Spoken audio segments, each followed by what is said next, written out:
Hello বন্ধুরা, তো নতুন একটা মিনি ব্লগে তোমাদের সকলকে স্বাগত। আমি মিঠু মজুমদার। এই দেখো আমাদের পুরনো ফ্রিজ খারাপ হয়ে গেছে, তার জন্য আমি একটা নতুন ফ্রিজ অর্ডার করেছি হায়ারের, একদম ছোট সাইজটা। তো এই ফ্রিজটা আনবক্সিংটা তোমাদের কাছে দেখাচ্ছি। দেখো 185 লিটারের ফ্রিজ এটা। আগেরটাও এই একই ছিল, খারাপ হয়ে গেছে, তাই এটা নতুন অর্ডার করলাম। তোমরা দেখো কেমন হয়েছে, দেখে জানাবে, দেখতে থাকো।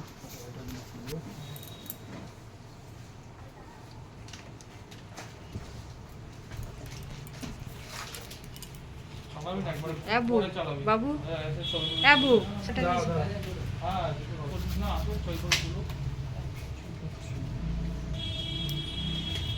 আমি তো নিতে বললাম।